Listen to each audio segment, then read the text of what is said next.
So let's get started.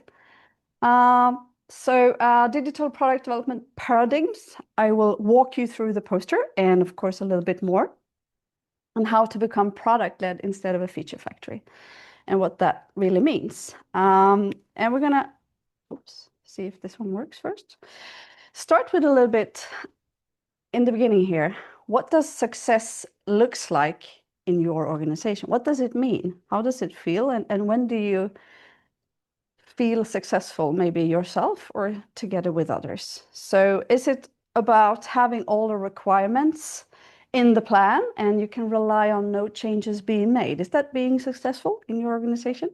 Number one. Or number two, we deliver on time with high quality software. Or number three, we have, I have to shut this one down. We have all the teams allocated 100% to align planned work. Amazing.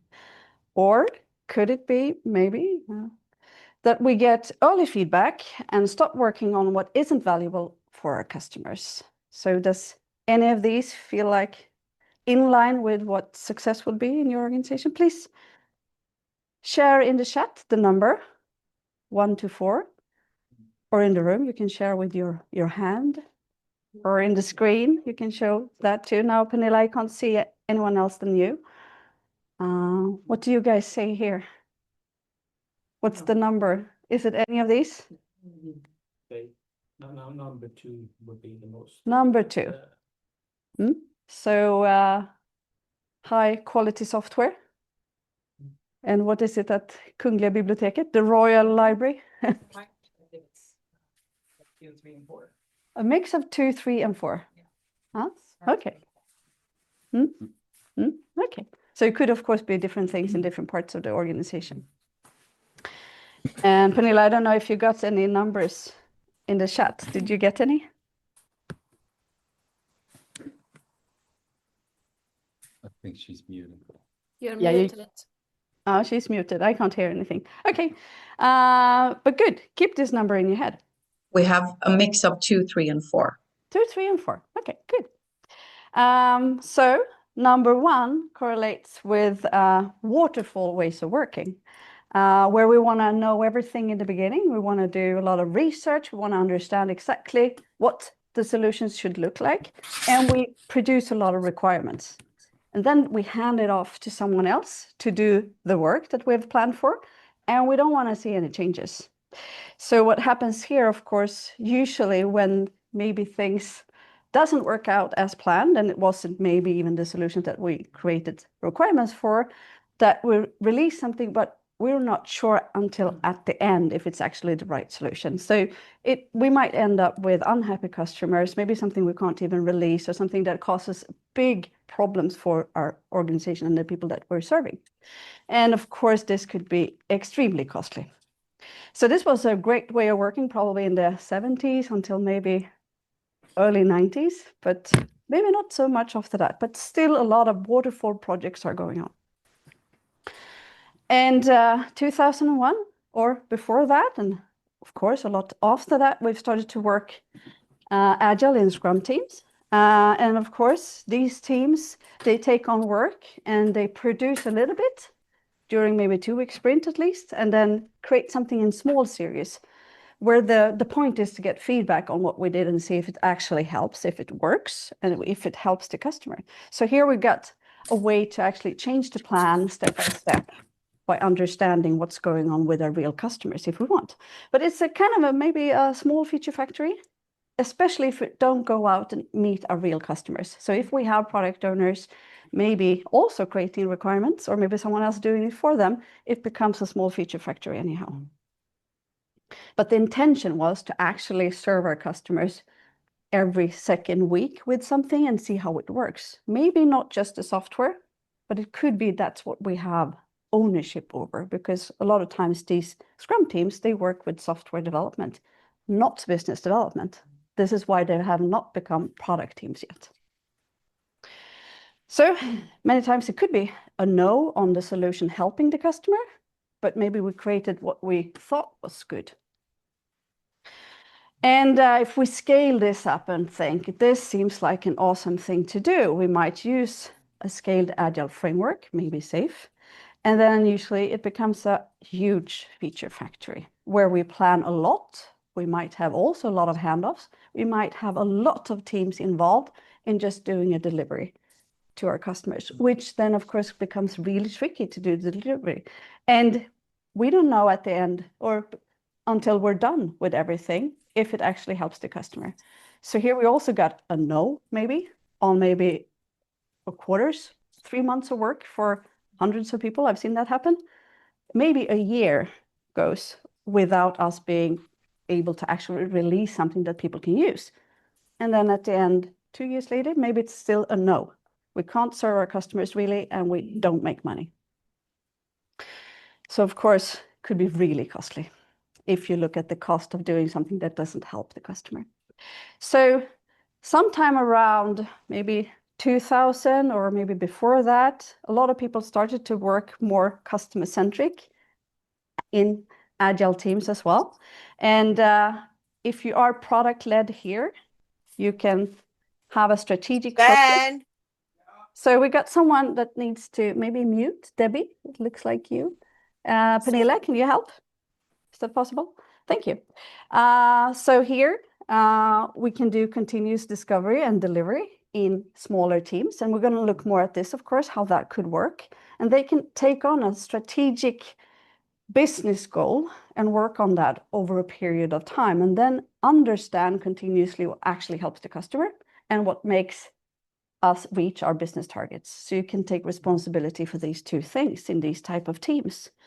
And here it's, of course, a cross-functional team. And what that means is it's different for different organizations. It's cross-functional based on what are the capabilities that you need in your team to deliver what's actually valuable. So that could look very different.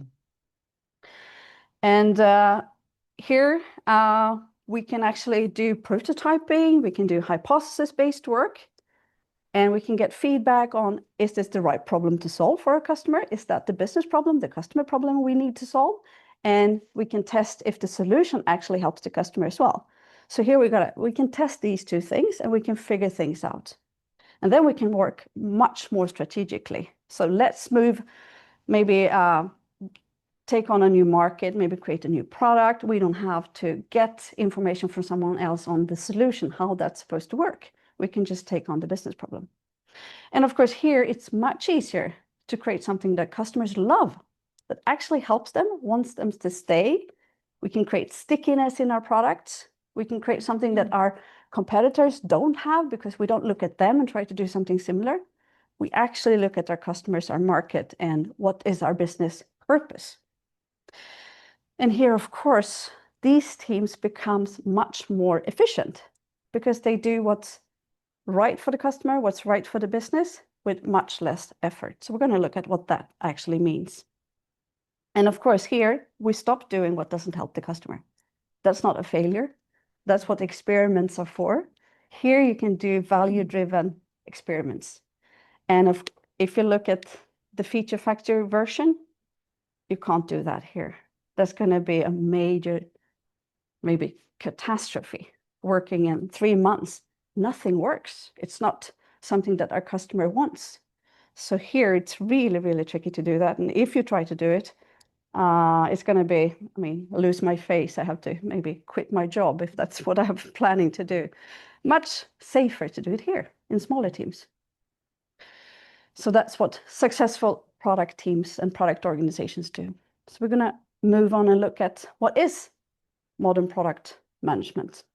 So it's all about being obsessed with the customer and not just having a person, a role. It's not a UX job. It's not a product management job. It's everyone's job to be obsessed with the customer. And everything we do should be about the customer. And if we don't have the customer in the room, we have to create a way to go out and meet with our customer. And it's all about taking responsibility for the business result as well. So these two things needs to overlap. So it's not about starting a lot of new stuff where everything is always in progress. It looks good, it's in progress. No, it looks bad because nothing is delivered. It's all about what can we deliver maybe this week, what can we deliver this month. It's not about how many things can we start. So you have to reverse the question, what do we want to have finished as soon as possible, and just work on that, because that's going to be really helpful. And then we take responsibility for the business result and we say, not right now. And that's a really hard job to do in many organizations, but you have to reverse and just ask, what are the things you want now? What are the business targets that we need to meet, so that we can decide on what to do to meet them? Because there are always so many different solutions that we can choose from. We shouldn't choose the one that we had maybe top of mind 6 months ago. That's probably old. We should probably use the learning that we had so far. So we do releases, we do stuff, not just to release something, but to learn as well. And in most organizations, we have a problem with strategy and operational work being too far away from each other. So there's no overlap in the diamond. We want to get as much overlap as possible. That's why if you give more strategic context to the people in your organization, why are we doing this? What are we heading for? What are the big problems that we want to solve?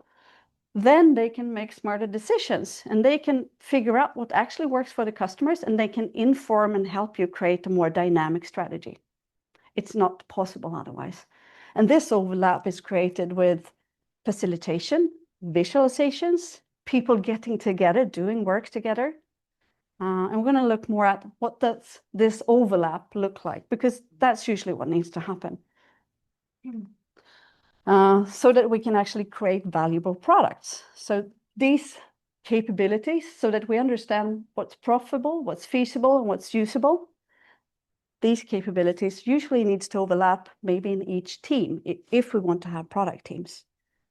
And it might not be about roles. It's more about getting people together. Sometimes it's maybe new types of teams that we create over a period of time, because that's the business focus we have. Sure, help them get together as good as possible.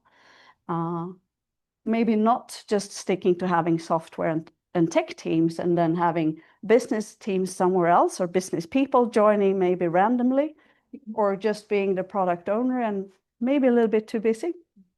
And usable, we have to design things, we have to figure out what actually is useful for our customers as well, and so that they can actually enjoy using it, solving the problems they have. If we overlap, then we get a valuable product. So UX and design people can't do that, tech people can't do that separately, and business people can't. So it's when we do the things that we do together, which is why we have teams. So if they are together in a team, super easy to collaborate. We don't have to book meetings. We can just collaborate and work. We just figure out what's the best for us. Which way would we like to work? Maybe it's not Scrum, maybe it's something else. Fine, it's up to you. So that also makes it a lot easier. And of course, finding out what are those opportunities, the business opportunities that we need to work with. And then we can work with product growth. So we can build product growth loops where the product itself becomes maybe the magnet, bringing more people in. Maybe me sharing how great it is to you, and maybe I want to bring you in. If I'm in gaming, let's say, maybe we have a team-based game where I can bring people in and join my team to play, then that's a growth loop. And that the only way to do that is also to have product teams, because you need to figure these things out. Maybe it's not always what you thought would be something that bring growth. Maybe it's something else, and you need to learn. And you need to have a mission then. You need to have, this is what our teams are doing. Could be 3 or 4 teams working together on one mission, bringing a product to the market, because if you build growth loops, you have product teams, you can also do a different go-to-market strategy. You can test something with your users, and then you can see what actually brings them in, what actually makes them stay, what maybe helps them to use more products, because that's usually create more satisfaction, and it prolongs the lifetime value of a customer. And then you can create a opportunity map instead of maybe a strict Gantt schedule thing, which are the opportunities that we can pursue based on our mission in one team or with more teams. And then we can continuously add on the learnings that we get, and we can create a more dynamic strategy, which is not somewhere else. It's in the teams. That's what product teams are all about. The business development is the product development. And traditional backlogs, usually they're just a long list of wishful thinking, which are maybe a little bit too crystal clear. This is what we want. But basically, they're just hypotheses. We don't know if these are the things helping us. So by doing this, you make it much more easier to see this is just a map of our thinking about what will be most helpful, both for the customer and for the business. So much more intentional hypothesis. And of course, in an organization, we can work with different types of strategic frameworks, if you say so, where we get a strategic direction for maybe taking bigger steps, a leap in our organization, where all teams' missions could be informed by our North Star, which usually helps us have a guidance over a longer period of time. We can use objectives and key results, which is also to take bigger leaps together. It could be a technical leap. Let's have all teams help to do this. Okay, then we know this is why we're doing it. This is the purpose. And this is how we know that we're actually succeeding. Of course, it could be a business target as well that we have. Or some organizations call it company bets or missions or ambitions to action. They're different names, but they're all meant to help to bring more hypothesis ways of working to the teams and not have a strict plan, which is more of an iron triangle where you have the scope is fixed, the time is fixed, and then everything, the budget is fixed, and then the only thing not fixed is quality in the more waterfall ways of thinking. These are all ways of helping not to work strictly waterfall. And then you can give more mandate to teams to work on this for a longer period of time. You can help them, you can coach them, you can work with them to bring the capabilities needed and help them be as good as possible and to understand their customers. So a lot of times, if you're a technical manager or if you're a people manager, you help these teams to perform better. That's what you do. And if you can keep them for a longer period of time, if that's a business challenge that exists over a period of time, longer, then it's easier to build a well-functioning team. Usually it takes around 6 months. But you can coach them, they can become better, and you can become better to help them maybe. And then it's easier for them to become more innovative. They can trust each other much more. So within innovation, it has to be okay to be wrong, to have an idea, to test it, not see it as a failure. And you have to do those tests and experiments together with technology, business, and usability and design. So you have to do experiments together. So of course, if a team can stay together over a longer period of time, they're going to become better at experimenting as well. And then, of course, they can shift capabilities. So if you say, okay, the business challenge we're going to maybe pursue after a year is going to be a different one. Maybe we need a little bit of different skill sets, or maybe we need to learn a new type of business. Sure, that's what the team is for. They can learn a new type of business. And they could maybe learn and have more skills as individuals and as a team. Maybe they can bring a new person in as well. So if you start to work with a new part of your business, bring a person from that part of the business into the team and work together, then you learn much faster. Or go and sit with them, you learn a lot faster. So there are lots of ways to keep the teams as well. And product teams, they take on a piece of a cake. So they don't just serve you the bottom here or a middle part. They serve the whole thing because that's what tastes good for the customer. You need all the different parts to be able to actually enjoy your product. So that takes on a business slice that actually brings value and joy to a customer and solves a business problem. And then you need all the capabilities that might be in the cake. So if you would have silos in your organization that are based on, let's say, marketing, product, technology, maybe we have integration, we have different parts in different parts of the organization, they all need to be here. or at least the Nej, jag ska capabilities. bara lyssna. Might not be the people, but the teams needs to get those capabilities. And if you don't do that, they will deliver just a full cake maybe, but half-baked, or just the bottom piece of a cake. Or maybe they don't have time to actually put it into the oven. So it's just, you know, whatever you have in the bowls. Here is the cake. So you need to actually be able to deliver. And maybe the first time the cake is thinner, that's the prototype. Maybe we tested a few things. It didn't really taste, but we didn't do the full piece. We just made a smaller one without the cherry on top. So having teams that can do that can bring something that actually works for the customer. Do you understand the metaphor? Yeah, okay, you've seen that maybe. And to become more product-oriented and product-led, you have to work with customer-centric business and product development and organizational development continuously. So adapt your organization based on what are we delivering? And what's the value we need to bring to our customers? Usually not static, it adapts. Maybe you need to find new ways for new teams to collaborate to be able to bring something to the customer. Then you reorganize, but you do that continuously. And then you optimize what you have by removing things that are hindering your teams to become more customer-centric and deliver more often and do better quality and understand the customers in the best way, or maybe doing better technology.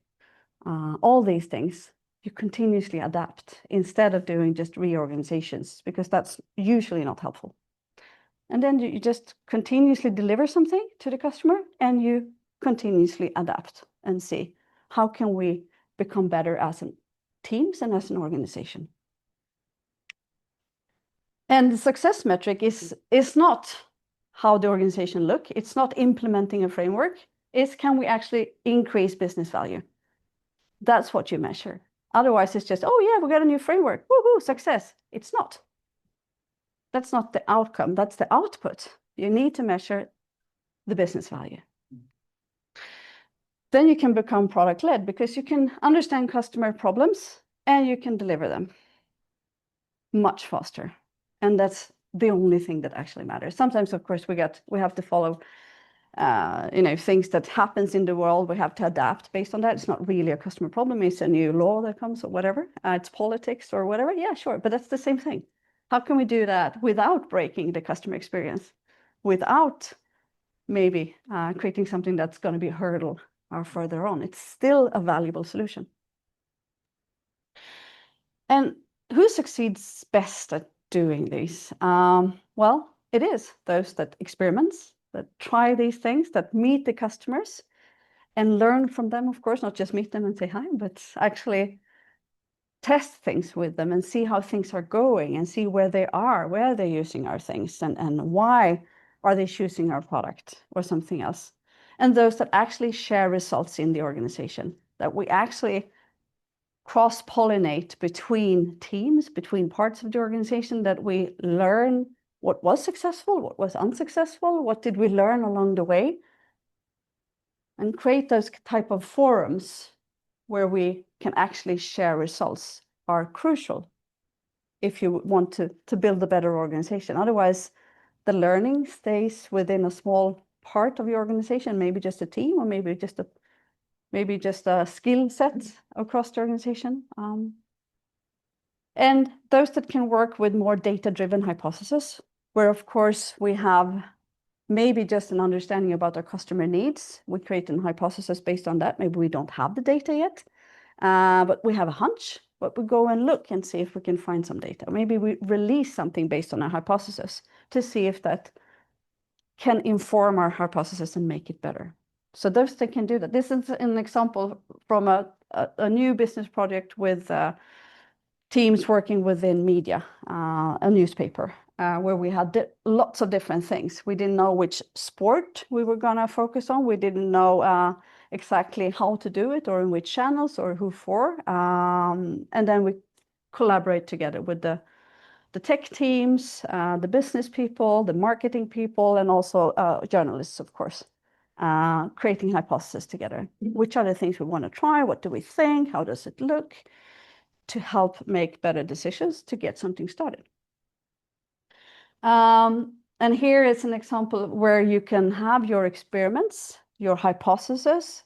You can show them just by creating them. You are saying, we believe this is the customer. We believe this is the problem. We believe this might be a solution. And if we see this happening, then we know we're right.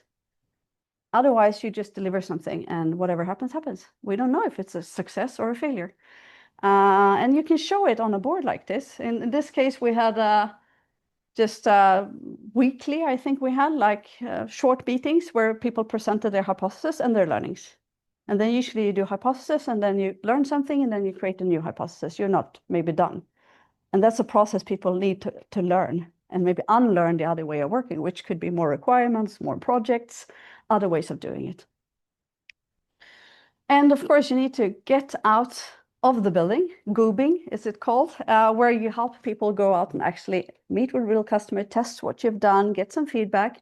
Usually you can't base your strategy on this, but you can actually help teams go and meet with real customers. Try to do it maybe once per 2 weeks at least. So if I, as maybe a developer or something else, a marketing person or maybe business person, see our customers use the product that I'm working on and see what's going on, usually that's super helpful. It helps me maybe remove the ideas I thought was super good, or maybe ideas I had in my head about who the customers are. And it helps the teams and the people in the organization that needs to collaborate to be more spot on what problems are we actually solving here. So a lot of times that's the problem.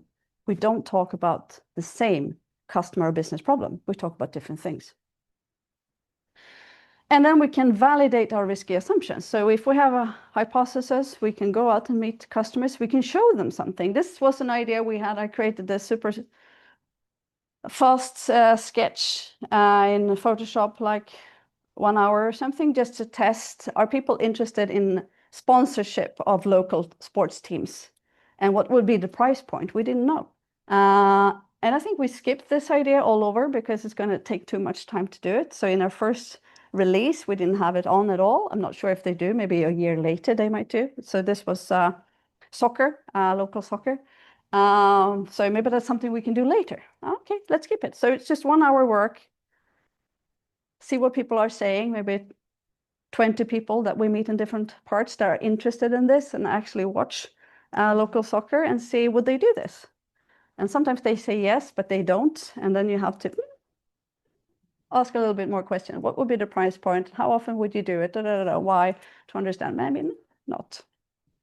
So it's much cheaper than actually building it. And of course, those that collaborates and can bring people together from those parts of the organization where you actually have collaboration needed to bring something valuable to your customers. Might not be the teams that you have today. And then you need to not do a reorganization, but do experiments where you bring these people together and give them this challenge where they can actually collaborate on a period of time and learn how to do this.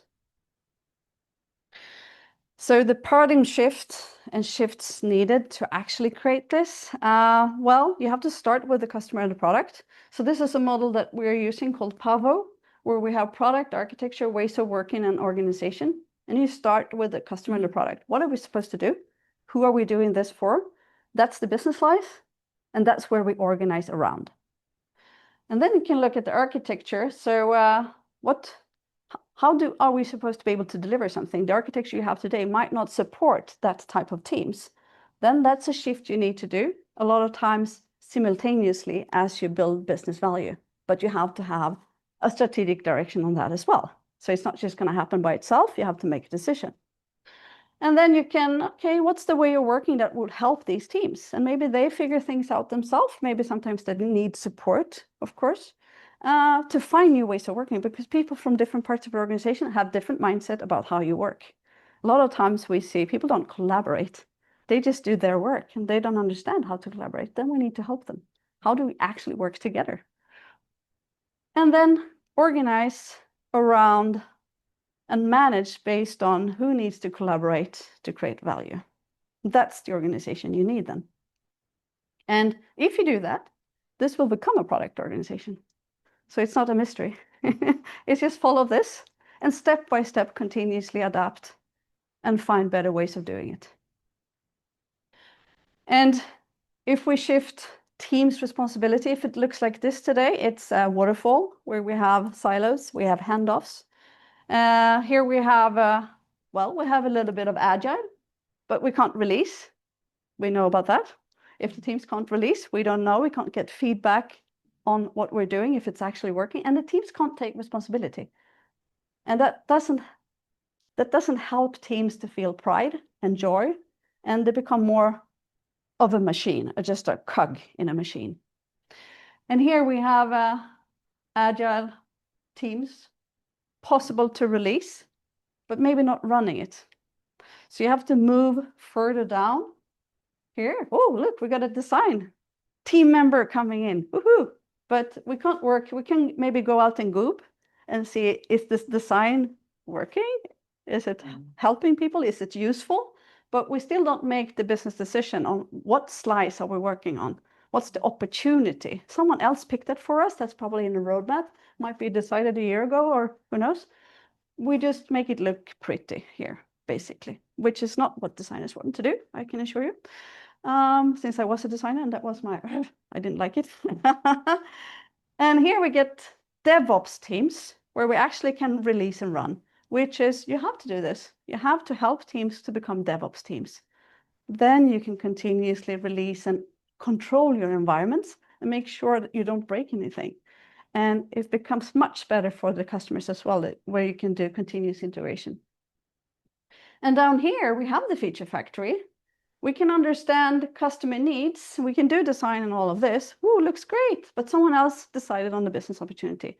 And those business opportunities usually are huge because they're decided so far up or so far away in the organization and based on late or maybe, well, old learnings, old understanding of what's going on. Since things change rapidly, these business challenges or opportunities chosen here, they are usually way off when we actually arrive there.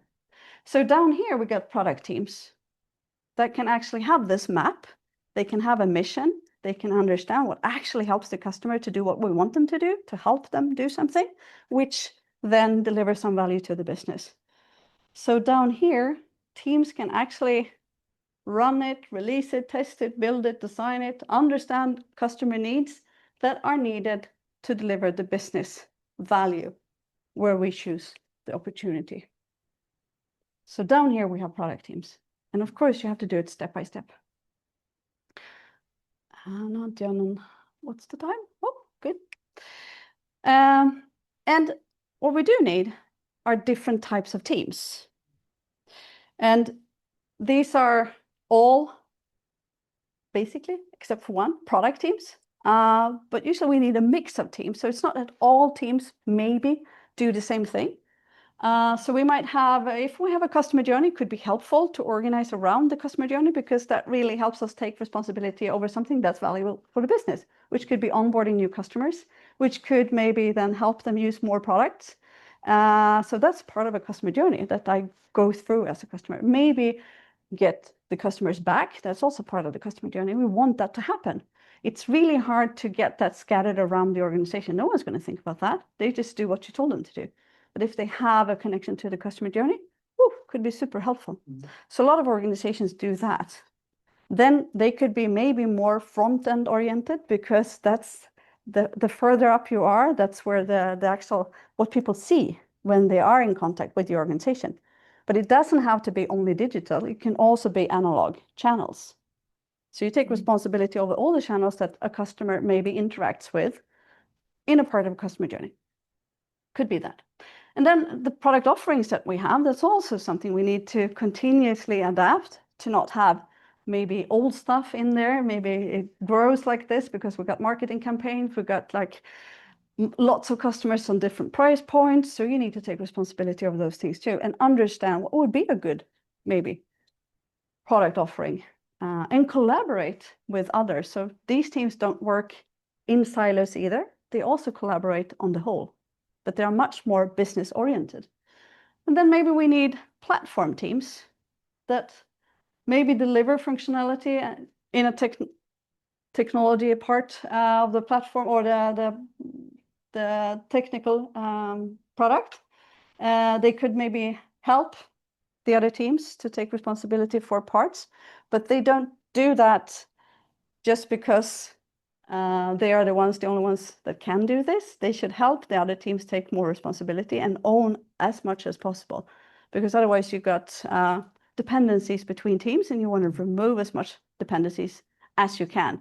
So platforms teams themselves don't really, you shouldn't have too many of them. So if that's what you're growing, then that's something is probably wrong. You need to maybe have less of those and more of the other ones.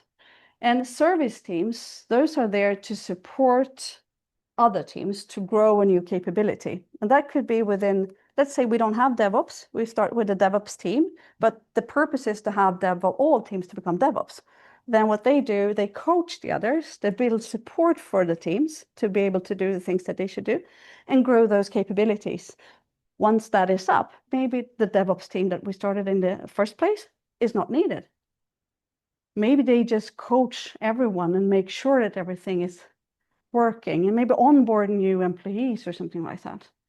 So you might have DevOps coaches in there, you have DevOps engineers in there, but once everything's up and running, they might just make sure that what's up and running doesn't fall back. Could be design ops as well, doing the same thing. What are the things that we need to be able to do great design? We support all teams to be able to do a little bit more, because maybe we don't have all the design capabilities needed to have product teams. Then you might need that, but you work with growing the capabilities in teams. You might sit in those teams also. Partly, at least, you need that, probably. Otherwise, usually, if you have a scarce resource of people where we're too few to serve all teams, we can't fit in the teams, then you start to bring those people up. They become further and further away. Then the diamond goes apart. That's what happens then. Let's put them in a strategic part of the organization working with understanding customers. No, big problem. And here we get component teams. Those take responsibility over parts of the services, the technology. If we organize around this is what most organizations are, then we are specialists only within that service, and that's all we do. That's not a product team.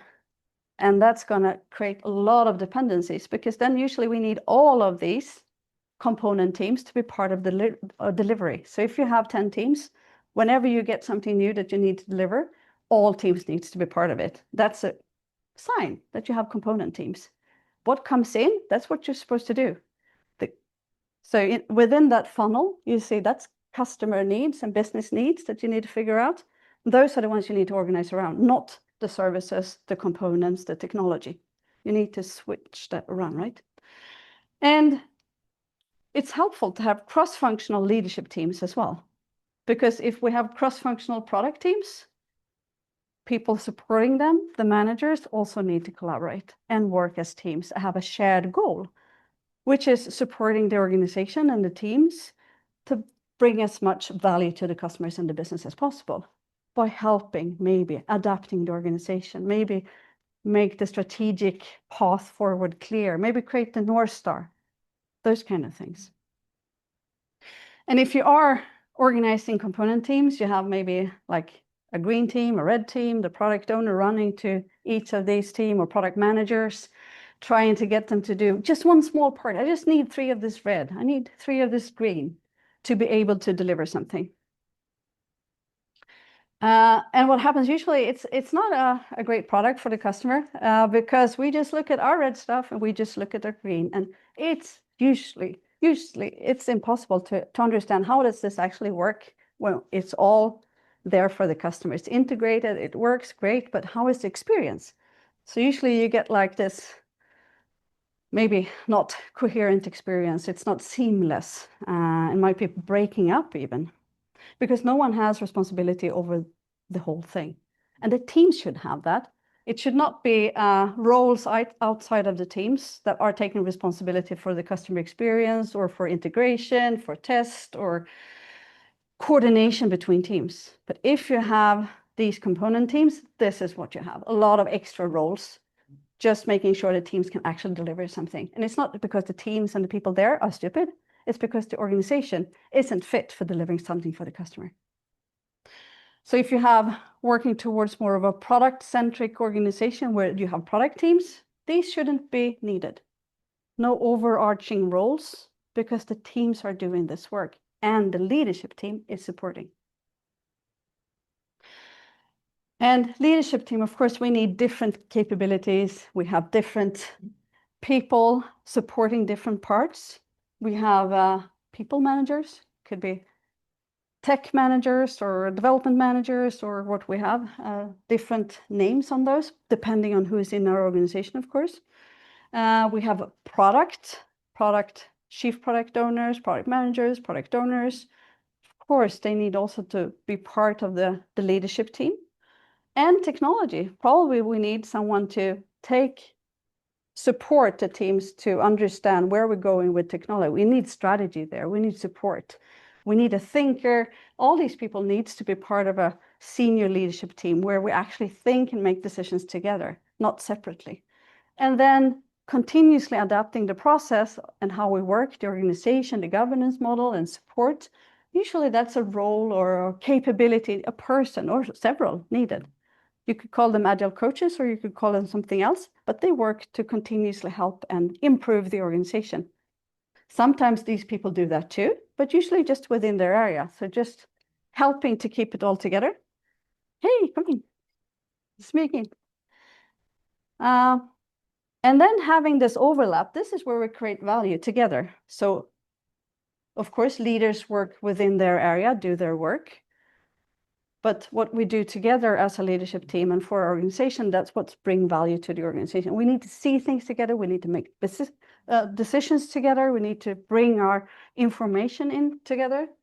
And it's super hard to make this complex environment work if we don't have an overlap here and don't collaborate on this.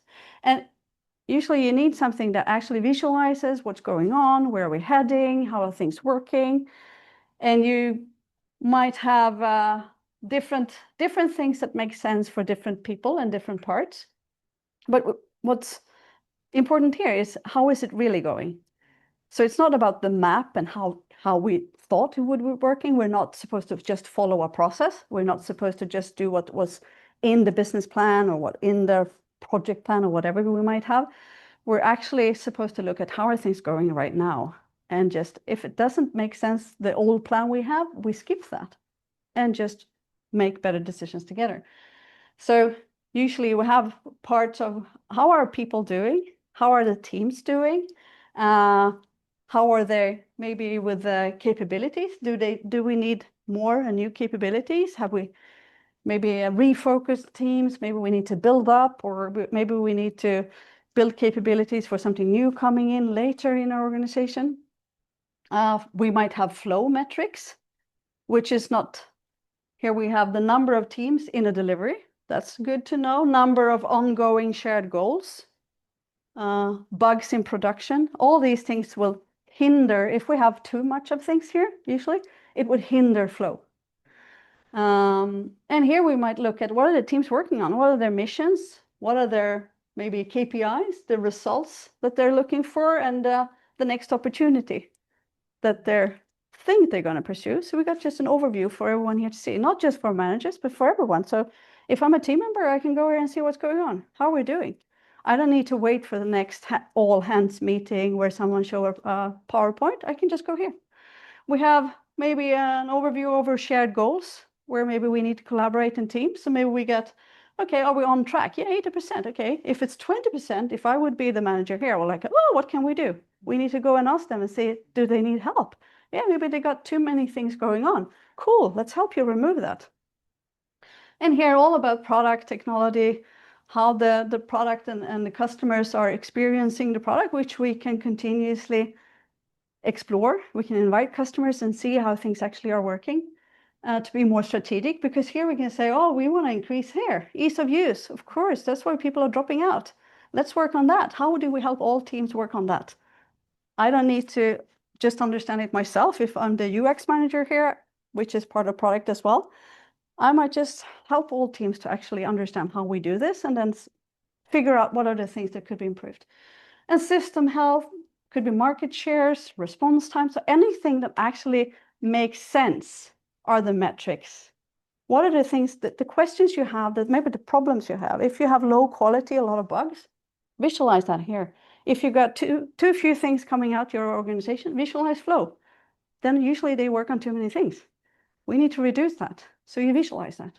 So what are the problems you have right now? That's helpful to understand what metrics. So you don't just borrow someone else's. These are just, well, maybe an idea, but it might look totally different in your organization. And then we got some shifts within finance, because this could be holding back many organizations. And it's not maybe that hard.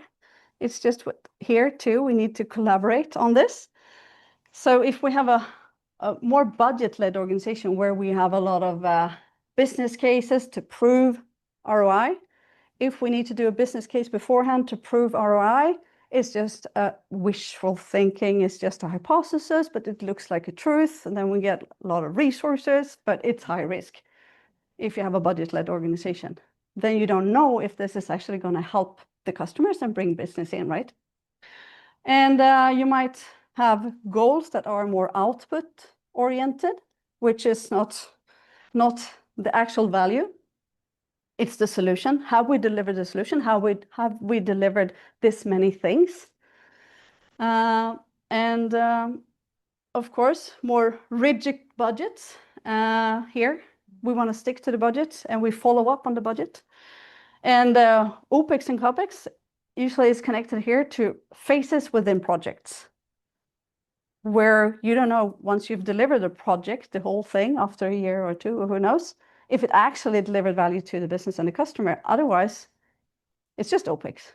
It's not part of, so it's also usually false. It's also wishful thinking. And IT here is always a cost, right? It's only OPEX, not CAPEX. CAPEX is where you think you can bring in business value. OPEX is just running the business and costs. And in this thinking, IT is always a cost. So you can't really, you always have to reduce costs, which is not what you're supposed to do, just bring more value out. And you have a lot of high admin overhead here, where you need to game the budget to make things work, because you get new learnings and things happen along the way, and we didn't budget for that because reality has changed. And then we need to game the budget. We have to maybe redo the budget, or we have to shift where we have the money planned for, maybe borrow budget from somewhere else.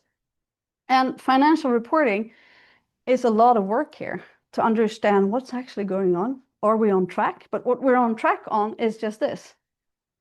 And usually people don't even look at ROI once we're done. We're just on track on delivering a lot of output. Yes, we're super busy. We have a lot of stress and we're doing so much all the time, but we haven't really gotten much out. But that's not part of the reporting. Reporting is just on cost, right? And it's hard to feel in control here. It's really hard because everyone is just scattered working on projects, resource optimized. I have to work 10% on something, 20% on something else, 40% on something here. It's really hard for me to know how these things are going. If you work product-led, you have a more dynamic strategy based on reality, like we talked about. It's low risk. Here we know we can shift easily. Teams take more responsibility, more ownership over the business, and we can see what's going on. We have goals that are outcome-based, business impact or something else, but the impact is what we actually look at when we set goals here.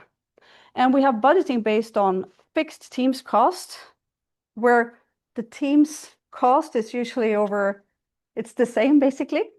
What we actually do, that's incremental, right?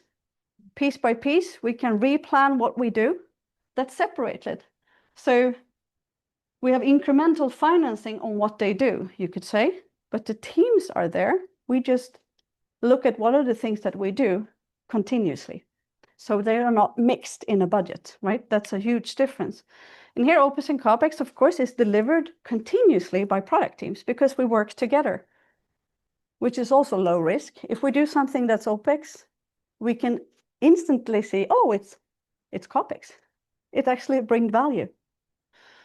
And tech and product, here we usually don't talk that much about IT because it's more technology, which brings value. So IT here are cords, maybe computers, those kind of things. And they work together, continuously taking responsibility for business results. So, okay, sure, you're going to have a cost for your people, but what they do is going to be much more valuable.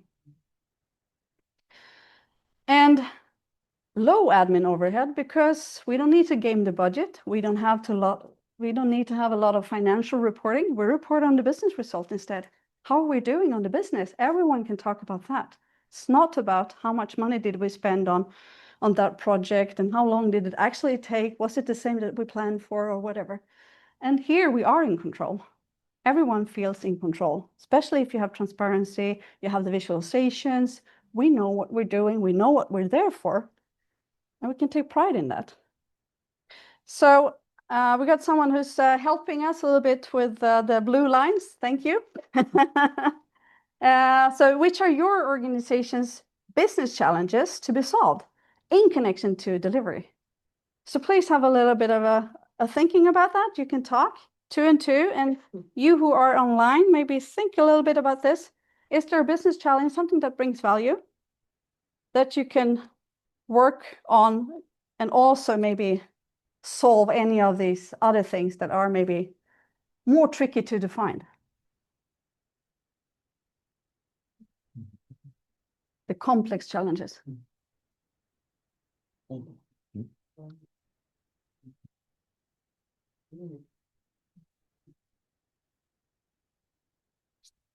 This is a tricky question. Yeah.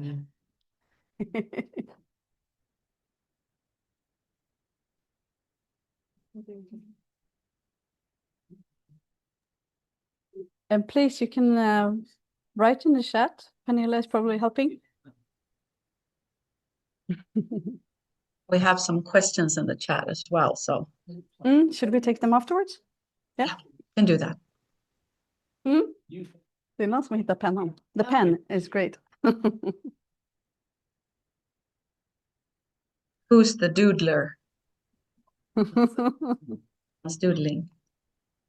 Funny doodling dude. Okay, so did you come up with any? Did you have anything on mind? Yeah, I can.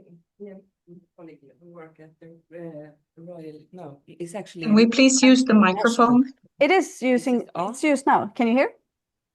Try No? again. Hello. Try again. Yes. Hello. Hello. Can you hear me? Can you hear? Now it's better. Thank you. Okay, great. Yeah. So my colleague here, we work at the National Library, which is a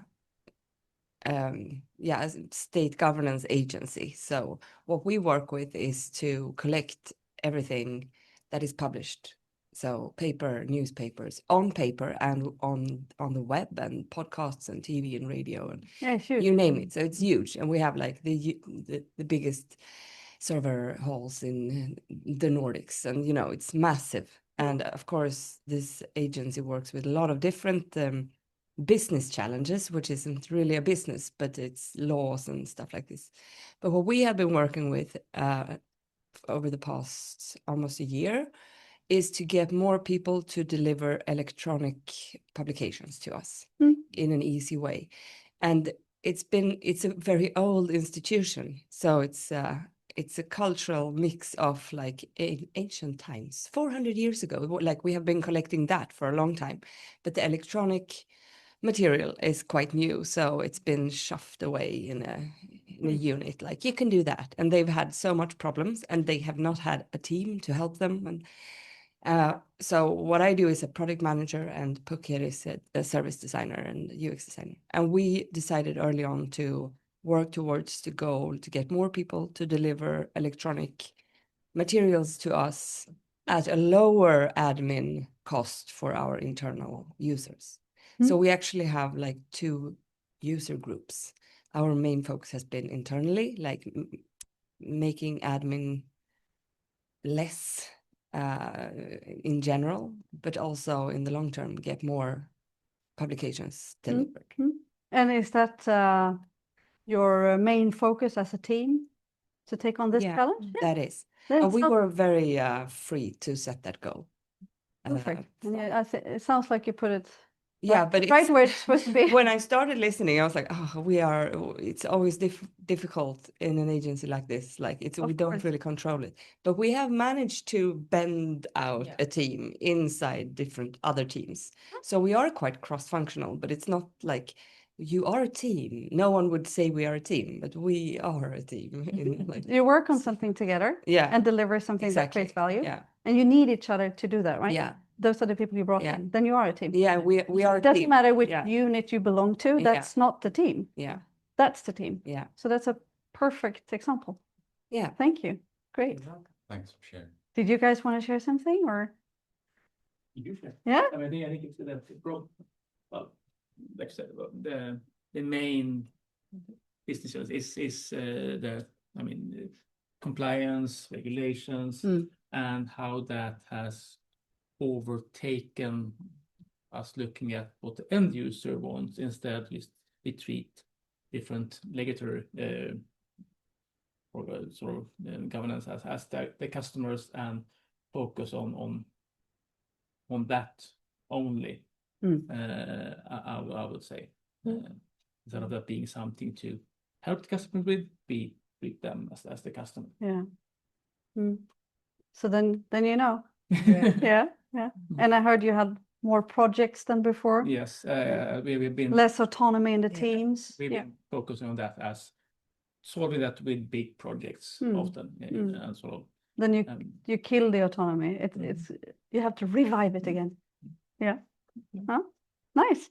Thank you. Thank you. So did we get anything in the chat on this, Pernilla? Oh, yes, we have. So Seema, do you want to share your challenges? Do you want to unmute and Yes, share? sure. Oh, So, good. for us, we're a hardware-based company.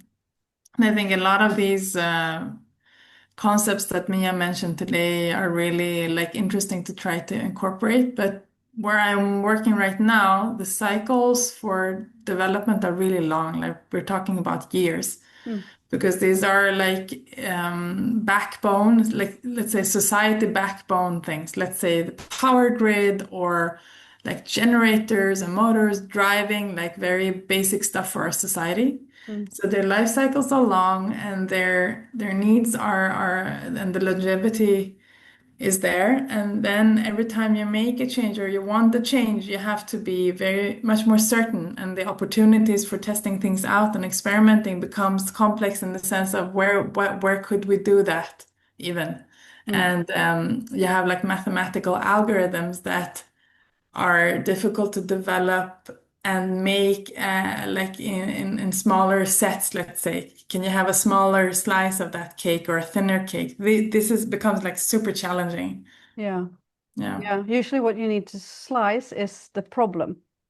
So if you work with the engineers, like what is the problem we're solving here?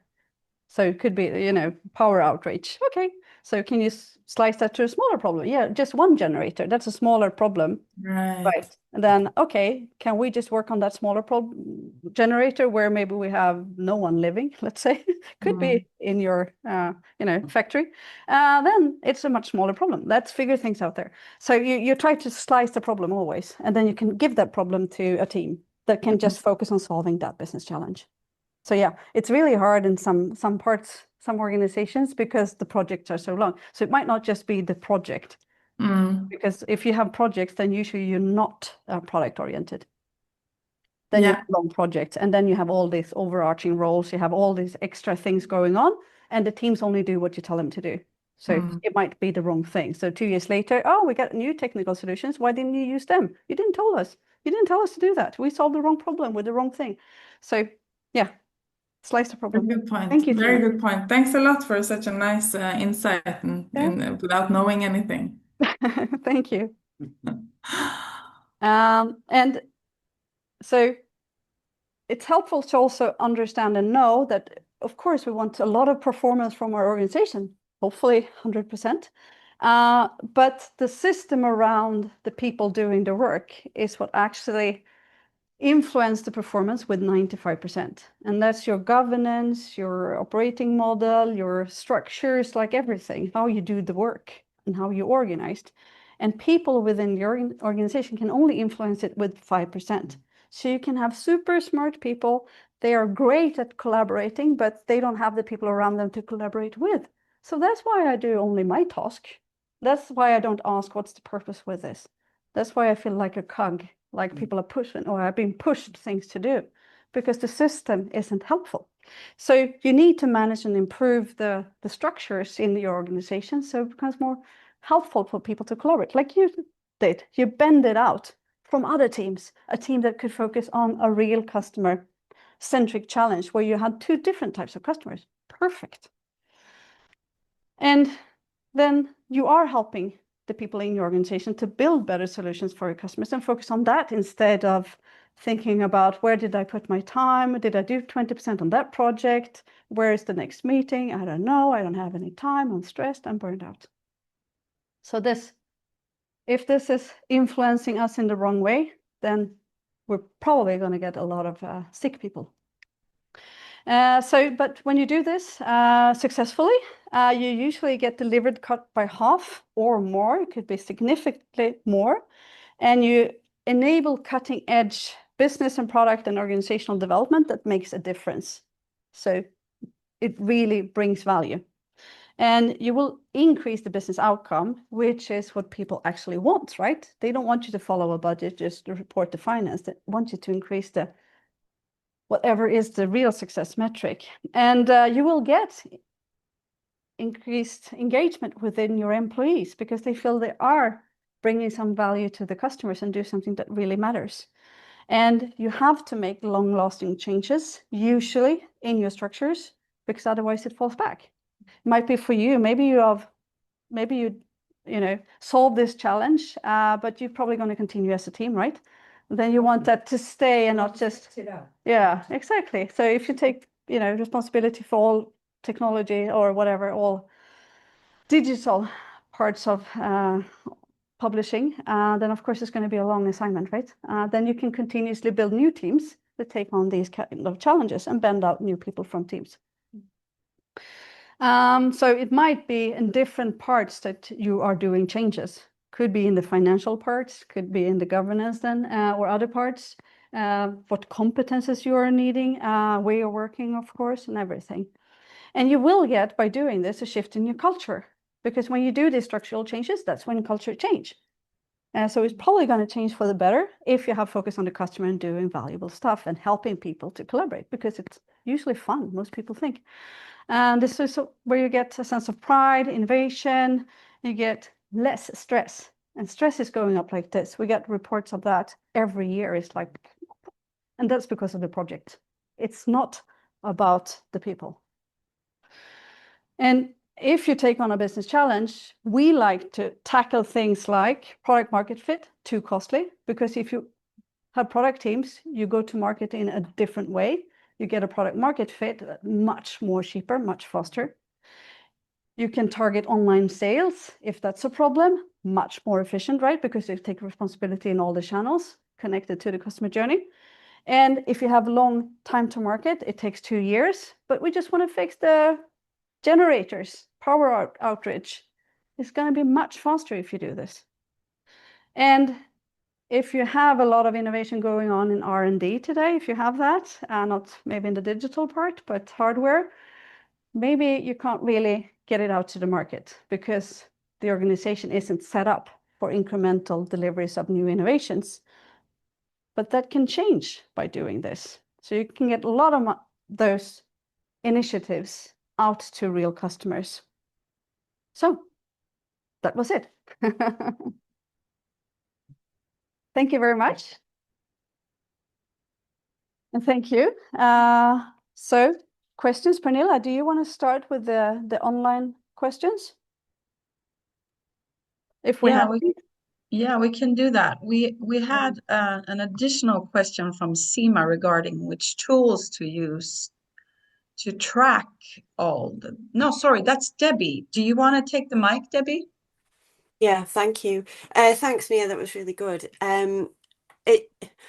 you know, when you visualize everything, and obviously we understand that's really important, and it relates to organizational complexity. Actually, my question is, when you need to visualize everything like that, and you obviously want to pull data in real time, and you want to be able to give people all of that information as much as possible, once you've identified what those problems are, the difficulty then is you get a lot of software companies that say, if you use ours, we can give you the scaled agile product, we can do all of that. How do we get to the bottom of that problem? Because that adds another layer of business complexity on the top that just is insurmountable sometimes. Yeah, and my experience is visualize the data you have, and sometimes it's just a whiteboard because you want to just get it up and start meeting there and looking at things. And then you might realize, okay, we got a lot of data in Jira or something else, and that data might be helpful. So you start by meeting and seeing what are the difficulties we have and how can we get data on that? Because it's not about getting the perfect data. It's not about, okay, if we have projects that are 2 years, let's measure and see if we can get it shorter. It's going to take maybe 2 years to understand. No, it's not shorter. So you have to visualize the actual process, what's going in, like an overview of everything that's going on, maybe in your organization. What are all the things we're working on? When do we start? When do we hand over? How many handoffs do we have? That's more of a visualization over, where you invite people to just visualize. Invite teams maybe to visualize how many things are they working on. So it's not always in a system. It doesn't have to be taken from the system, but it could be that you have a lot of data in the systems that are helpful about bugs or some other things. And that, of course, then you talk with the people that maybe work on that. Could be the DevOps people that can create dashboards. So those kind of things, teams might want to take ownership of themselves. So then maybe help teams to create dashboards where they can take ownership over their own, the technology, how that's working, how if everything's up and running, what are the tests they're running, and all of those things. That's more DevOps work. And the business challenges you might have, you want to bring in maybe business people and say, what are we working on? What's the maybe impact that we're looking for? So then you visualize that. And then, okay, how can we measure if we get the impact? That might be the hypothesis that we test. Then it's more like I showed the wall kind of thing. Yeah, what are the experiments we're doing? Do we think that this is going to help us move towards this impact that we're looking for, or the North Star? So there might be different things depending on what you're doing. So don't get stuck in the I need the right tool. Start with what you have, because you always want to visualize what do we have right now. And then you can build something that works better. And I know most organizations need digital dashboards, but if you can just create something on a whiteboard with a few people, you meet up and then you show them with your, like I do now, the whiteboard, it might be enough for the first iterations, which, you work with this all the time. You want to update it continuously as you work. So it shouldn't be a dashboard that someone created for you and then you stick with that. Yeah. But it's I know it could be a tough challenge, but just get started to get things up that actually are important for you and the teams and who you're working with, not maybe just what project managers have asked for. Those are usually not the metrics. Yeah.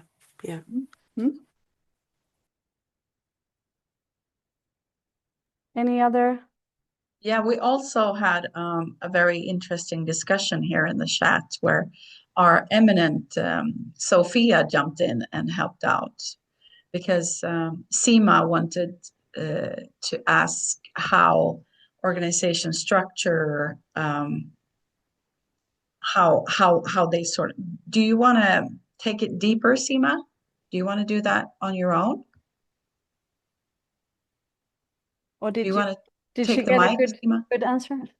She did get a good answer from Sophia, but I'm just wondering, Seema, is there anything else that you want answered by Mia, or is it okay as it is?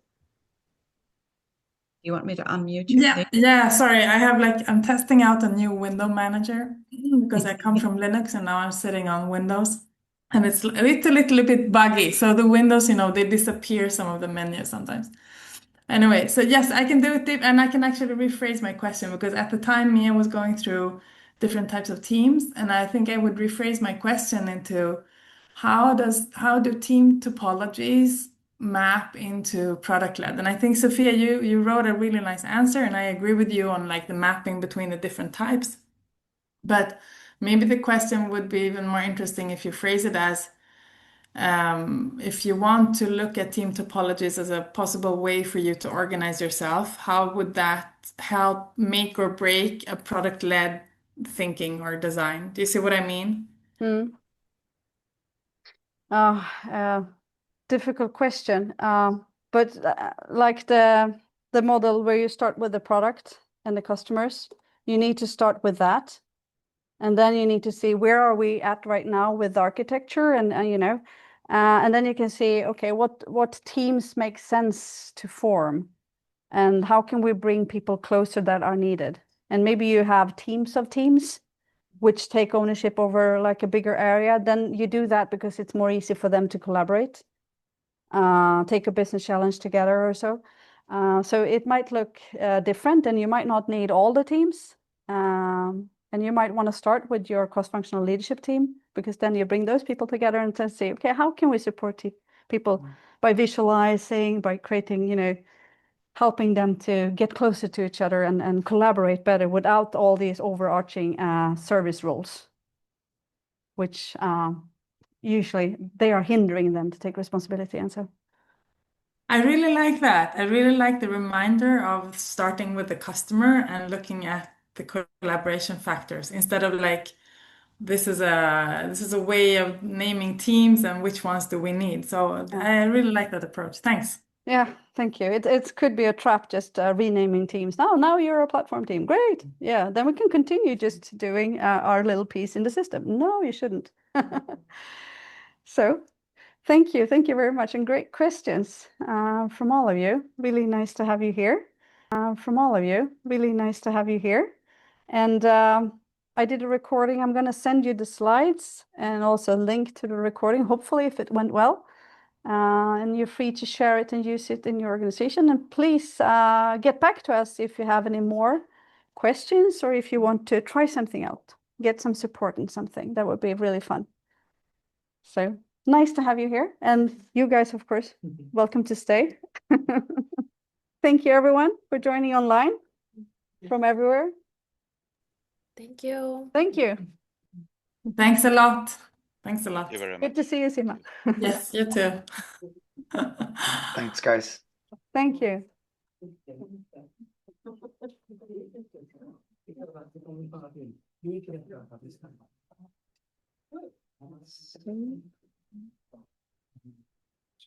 Stop.